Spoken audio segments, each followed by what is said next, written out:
अस्सलाम वालेकुम स्टूडेंट्स, आप सबको समर पैक जो है वो मिल गए होंगे। ठीक है, I am your science teacher और आज जो लेक्चर मैं आपको दे रही हूँ वो होगा साइंस का। आपके पास बुक है। सबसे पहला काम जो आपने करना है वो ये है कि आपने इस बुक के ऊपर अपना फुल नेम, क्लास और सेक्शन ज़रूर राइट करना है। ठीक है, आपकी साइंस की जो वर्किंग है वो आपके पेज नंबर 26 से स्टार्ट हो रही है। ठीक है, यहाँ है हमारी activity number 1। On the diagram of the I draw how an image of a tree would be form, label the parts using the words given below. आपने ये आई स्ट्रक्चर है, ठीक है, इसके ये पार्ट्स दिए हुए हैं, आपने इन पार्ट्स को यहाँ पर मेंशन करना है। ठीक है, और ये आई का इमेज जो आपको ट्री का नज़र आ रहा है वो कह रहा है आपने ये बताना है कि जब आई इसको देखती है तो ये कैसे नज़र आता है। ठीक है, फर्स्ट ऑफ ऑल ये पार्ट जो है ये है आपका लेंस। ये पार्ट क्या है? आपका लेंस, सामने जो हमें बाहर नज़र आता है। And this is called retina, ये आउटर लेयर है हमारी आई की। And this is the optic nerve, इस नर्व से जो है ये हमारे ब्रेन को मैसेज सेंड करता है। ठीक है, आप ये पूरी डायग्राम जो है अपनी बुक के पेज नंबर 6 पर भी देख सकते हैं। अब ऐसा है कि जो ट्री का इमेज है, जब हमारी आई उसको देखती है और बाउंस बैक करती है लाइट, और रेटिना उसे हमारे प्यूपल पे पीछे शो करता है, तो जो डायग्राम है वो क्या होती है, वो उल्टी शो होती है। ठीक है, ऑपोजिट शो होती है। फिर जो है ऑप्टिक नर्व हमारे ब्रेन को मैसेज सेंड करती है, जिसकी वजह से हमें जो इमेज है वो रियल में सीधा नज़र आता है।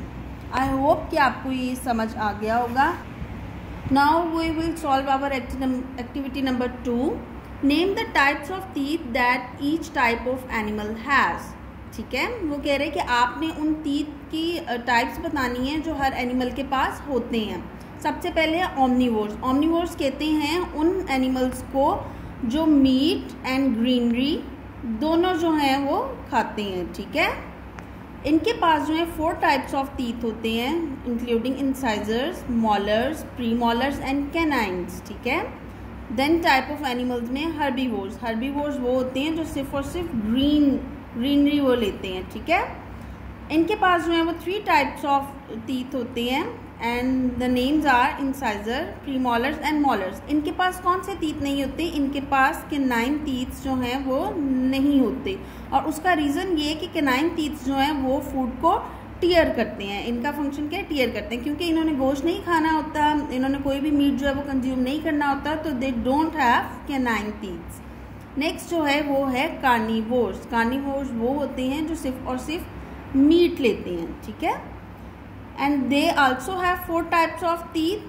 Names are incisor, canine, premolars and molars. And now we will solve our activity number 3. On this diagram of the ear, label the parts using the words given below. वो कह रहे हैं कि ये आपके पास जो है आपके ear की डायग्राम है, आपने ये जो हैं वर्ड्स इनसे इसको लेबल करना है। And you can see this on your book page number 7। अगर आपको यहाँ पर मेरी राइटिंग की या किसी पार्ट की समझ नहीं आ रही इस डायग्राम में, तो आप जो है पेज नंबर 7 की हेल्प से इसको खुद भी सॉल्व आउट कर सकते हैं। ठीक है, this is our outer ear. ठीक है, ये है हमारा बाहर वाला कान जो एक्चुअली हमें नज़र आता है। ठीक है, फिर वहाँ से अंदर जो सबसे पहले है वो है ईयर ड्रम, इसको कहते हैं कान का पर्दा। और हमने ये पढ़ा था कि human ear has the 3 smallest bone. ठीक है, अब जो ईयर में जो सबसे स्मॉलेस्ट बोन है, आपको उनके नेम्स तो आते हैं।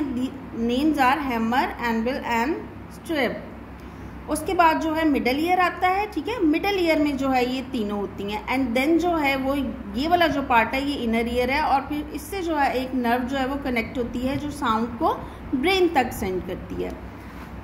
How do you hear a sound? आप किसी भी आवाज़ को कैसे सुनते हो? With outer ear we collect the sound. हम अपने बाहर वाला जो आउटर ईयर है उससे जो है आवाज़ को सुनते हैं। The sound then makes its way into middle ear. उसके बाद क्या होता है कि साउंड जो है वो ट्रेवल करते हुए मिडल ईयर तक आ जाती है। ठीक है, where it hits the ear drum, जहाँ पर वो हमारे ईयर ड्रम से यानी कि कान के पर्दे से टकराती है।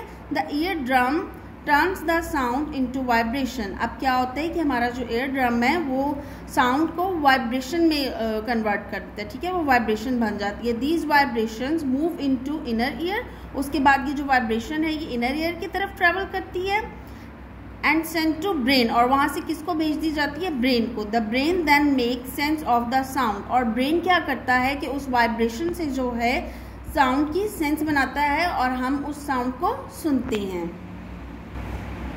नेक्स्ट है हमारे पास activity number 4, draw the life cycle of a honey bee. पहले आपने लाइफ साइकिल बनाना है हनी बी का, ठीक है। तो उसमें जो फर्स्ट स्टेज है वो है egg, then second stage larva, third stage pupa. आप यहाँ पे नंबरिंग दे लें, ठीक है। Number 1 egg, number 2 larva, number 3 pupa and number 4 bee और अडल्ट बी। आप इस वर्किंग को भी अपने बुक के पेज नंबर 16 और 17 पर जो है वो देख सकते हो। Summarize the life cycle of a honey bee. आपने हनी बी के लाइफ साइकिल को बताना है, उसको समराइज करना है, मतलब छोटा करके बताना है, ठीक है, पूरे साइकिल को। Life cycle of bee starts when queen bee lays eggs in wax cell. Bee का लाइफ साइकिल तब स्टार्ट होता है जब क्वीन बी जो है वो एग देती है, कहाँ पर, वैक्स सेल में। After 3 to 4 days egg hatch and a larva crawls out. अब क्या होता है कि 3 से 4 दिन के बाद एग जो है वो टूट जाता है और उसके अंदर से एक लार्वा बाहर आता है एंड दिस इज लार्वा, ठीक है। एक वॉर्म के जैसा होता है, वो क्रॉल आउट करता हुआ बाहर आ जाता है। After 8 or 9 days larva is fully grown. 8 से 9 दिन के अंदर अंदर लार्वा जो है वो बिल्कुल बड़ा बिग सा हो जाता है, ठीक है। Larva becomes pupa. फिर लार्वा जो है वो कौन सी स्टेज पे आ जाता है, वो प्यूपा बन जाता है। इसके जो फीचर्स हैं लाइक इसकी आईज, इसके लेग्स, ये सब आ जाते हैं, ठीक है। And this stage take between 16 to 24 days। और ये जो स्टेज है ये कितने डेज में कंप्लीट होती है, 16 to 24 डेज में। And then it comes out from its cell. और फिर क्या होता है कि प्यूपा जो है अपने सेल से बाहर आ जाता है as a fully grown adult bee, एक पूरे बड़े अडल्ट बी के तौर पे। और अडल्ट बी के तौर पे जो है उसके विंग्स भी आ जाती हैं और उसमें जो है सरवाइव करने की सारी जो है पावर वो आ जाती है, ठीक है। आई होप कि लाइफ साइकिल जो बी का है आपको समझ आ गया होगा, और अगर कोई कंफ्यूजन है तो आप अपने बुक के पेज 16 और 17 से इसको खुद आसानी से रीड आउट कर सकते हैं।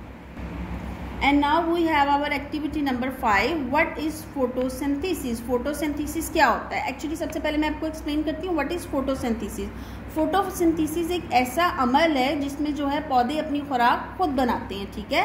Photosynthesis क्या है? Photosynthesis is a process in which plants make their own food. Look at the picture and fill the blanks using the word at the bottom of the page. वो कह रहा है आप इस डायग्राम को देखो और फिर ये जो आपकी बॉटम पे आपके पास जो हैं सारे वर्ड्स हैं, इनसे आपने अपनी ब्लैंक को फिल करना है, ठीक है। Photosynthesis is a process. वो कह रहे हैं फोटोसिंथेसिस जो है एक तरीका, एक प्रोसेस है वेयर जहाँ पर plants use dash from the sun. तो आप देखिए सन से क्या आ रही है, लाइट। तो हम यहाँ पर क्या राइट करेंगे, light from the sun to convert dash from the air. और एयर से वो क्या ले रहे हैं, ये देखिए, एयर से जो है पौधे क्या लेते हैं, carbon dioxide, carbon dioxide from the air and dash from the soil. और जो है सॉइल से, मट्टी से वो क्या ले रहे हैं, वाटर। तो इस ब्लैंक में क्या आ जाएगा, वाटर इनटू डैश। उसके बाद वो किस में कन्वर्ट करते हैं, वो शुगर में कन्वर्ट कर देते हैं, जिसे जो है हम ग्लूकोज भी कहते हैं। वो होता है पौधे का खाना, ठीक है। It's a type of sugar to feed the plant, plant को खुराक देने के लिए। And dash is given out in the air. और बाहर वो क्या दे रहे हैं हमें, एयर में ऑक्सीजन। हमें क्या प्रोवाइड करते हैं, ऑक्सीजन। जो सारा फोटोसिंथेसिस है वो इसी तरह चलता है कि सनलाइट आती है, वाटर आता है सॉइल से, सनलाइट आती है सन से, ठीक है। फिर ये दोनों जो हैं वो बनाते हैं पौधे का खाना, जिसको कहते हैं ग्लूकोज या फिर शुगर, ठीक है। और कार्बन डाइऑक्साइड लेते हैं ये एयर से, और एयर में क्या देते हैं, oxygen. And now we have our activity number 6। इस एक्टिविटीज़ में उसने आपसे ये कहा है कि आपने जो है डिफरेंट फ्लेवर्स देने हैं और उनको 1 by 1 जो है अपने टंग के डिफरेंट सरफेस पे रख के ट्राई करने हैं, ठीक है। ये जो है ये आपके बुक के पेज नंबर 9 पर ये वाली डायग्राम है। मैं आपको समझा देती हूँ कि आपको आपकी टंग के कौन से वाले पार्ट पर कौन सा जो फ्लेवर है वो आएगा। फर्स्ट जो है, सबसे पहले हमारी टंग पर जो फ्लेवर आता है, सबसे पहले जिस फ्लेवर को हम टेस्ट करते हैं वो होता है स्वीट, हमें मीठा जायका आता है, ठीक है। नेक्स्ट हम आगे जाते हैं, तो ये वाले जो दो पार्ट हैं, दिस एंड दिस वन, यहाँ पर हमें आता है सॉल्टी। यहाँ पर हमें कौन सा टेस्ट आता है, कौन सा फ्लेवर हम चख सकते हैं, सॉल्टी। एंड देन उससे नेक्स्ट जो है हमारे टेस्ट बर्ड्स में वो आता है सावर, हमें खट्टा जायका आता है, ठीक है। एंड द लास्ट सरफेस, जो लास्ट सरफेस है जहाँ पे सबसे लास्ट टेस्ट बर्ड जो हम जो है फ्लेवर करते हैं वो है बिटर, कड़वा जायका। आपने कभी देखा है कि जब आप कोई दवाई पीते हो तो फौरन जब आप उसको अपनी टंग को टच करते हो तो उस टाइम टेस्ट नहीं आता, बल्कि आपको कड़वा जायका कहाँ पर आता है, सबसे बैक पर। इसी तरह जब आप कोई कड़वा बादाम ले लेते हो तो वो भी ऐसे होता है कि जब आप उसको बाइट करते हो तब नहीं फील होता, लेकिन जैसे ही आप उसको थोड़ा सा क्रश करके अपने बैक साइड पे लेके जाते हो तो आपको फटाफट से वो कड़वा फील होने लग जाता है जी। तो बच्चों, अब है हमारी activity number 7, put these animals into the correct section in the table. ये आपके पास टेबल है जिसमें ओमनीवोर्स हैं, हर्बीवोर्स हैं और कार्निवोर्स हैं। सबसे पहले मैं आपको बताती हूँ what is the difference between carnivores, herbivores and omnivores. Carnivores वो होते हैं जो सिर्फ मीट खाते हैं, मीट कंज्यूम करते हैं, ठीक है। ये खुद या तो शिकार करते हैं या फिर इनको मीट प्रोवाइड किया जाता है। देन है हर्बीवोर्स, ठीक है। ये क्या लेते हैं, ये ग्रीनरी लेते हैं, लाइक लीव्स हैं या फिर प्लांट्स, सारी जो है शाखें टहनियाँ ये खाते हैं, ठीक है। एंड देन है ओमनीवोर्स। ओमनीवोर्स क्या करते हैं, वो मीट और ग्रीनरी दोनों चीज़ें लेते हैं, वो मीट एंड ग्रीनरी दोनों चीज़ों को कंज्यूम करते हैं, ठीक है। सबसे पहले जो हमारे पास है वो है ह्यूमन। ह्यूमन किस कैटेगरी में आते हैं, हम इंसान है ना, हम जो है हम दालें भी खाते हैं, हम सब्जियां भी खाते हैं और हम मीट भी खाते हैं, तो वी आर ओमनीवोर्स। हम क्या हैं, हम ओमनीवोर्स हैं। देन है ईगल, तो ईगल जो है वो कार्निवोर में आएगा, ठीक है। देन सीगल है, सीगल भी जो है वो कार्निवोर्स में आएगा। डियर, डियर क्योंकि आपको पता है ना कि वो जो है फॉरेस्ट में वो पौधे खाती है, घास खाती है, तो इसलिए वो कहाँ पे आएगी, हर्बीवोर्स में। देन आउल, आउल जो है वो कार्निवोर है, इसलिए हम उसे कार्निवोर के बॉक्स में लिखेंगे। देन फ्रॉग, फ्रॉग भी कार्निवोर्स में आएगा। बी, बी भी कार्निवोर्स में आएगी, ठीक है। देन कैट, कैट भी कार्निवोर्स में आएगी। फिर है बियर। अब बियर जो है, बियर भी ग्रीनरी भी लेते हैं और मीट भी कंज्यूम करते हैं, तो वो किस बॉक्स में आएंगे, वो आएंगे हमारे इस टेबल के सेक्शन ओमनीवोर्स में, ठीक है। फिर है शार्क, शार्क क्योंकि दूसरी अपनी जो है फिश को खाती है, तो फिश जो है वो मीट है, तो इसलिए वो भी कहाँ आएगी, कार्निवोर में।